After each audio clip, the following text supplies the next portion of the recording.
হয়েছে। আমরা সকলে তাদেরকে বড়ভাবে মাধ্যমে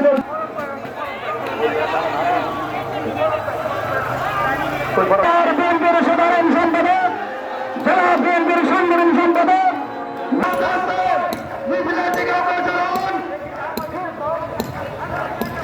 আন্দোলন সংগ্রামে মিছিল মিটিংয়ে সক্রিয় ছিলেন।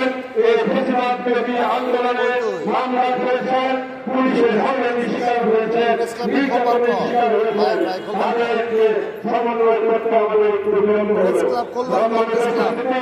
আমাদের আবেদনটা সেই নেতাকর্মীর জন্য, যে নেতাকে আজকে যে কমিটি হয়েছে, আমরা এই কমিটির বিরুদ্ধে আমাদের কোনো অবস্থান নাই।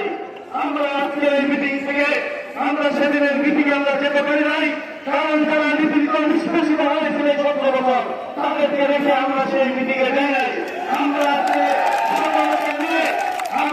সকলকে নিয়ে আজকে ঐক্যবদ্ধ করে সেই জেলাবিএনপির কমিটির প্রতি আমরা আজকে সমর্থন ব্যক্ত করছি।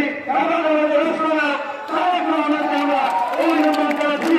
আমাদের এই কমিটির সঙ্গে যারা সম্পৃক্ত করেন সেই সাংগঠনিক টিম সহ আমাদের সকলকে আজকের মিটিং এর পক্ষ থেকে আন্দোলন শুভেচ্ছা এবং অভিনন্দন চাই।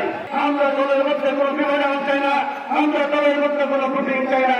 আমরা সকলে মিলে ঐক্যবদ্ধ হয়ে জেলাবিএনপির নেতৃত্বে একসঙ্গে কাজ করবো এবং আগামী দিনে আজকের এই মিটিং থেকে বলতে চাই, অনতির বিলম্বে জাতীয় সংসদ নির্বাচন অনুষ্ঠিত করতে হবে।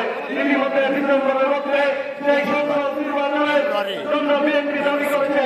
আমরা সেই নির্বাচনের দাবি আমরা আন্দোলন করেছি 17 বছর। মানুষের ভোটাধিকার ফিরিয়ে দেওয়ার জন্য, গণতন্ত্র ফিরিয়ে দেওয়ার জন্য, যতক্ষণ পর্যন্ত মানুষের যে ভোটাধিকার ফিরিয়ে দেওয়া না হবে, গণতন্ত্র প্রতিষ্ঠা না করা হবে, ততক্ষণ পর্যন্ত আমরা ঐক্যবদ্ধভাবে রাজপথে থেকে এই আন্দোলন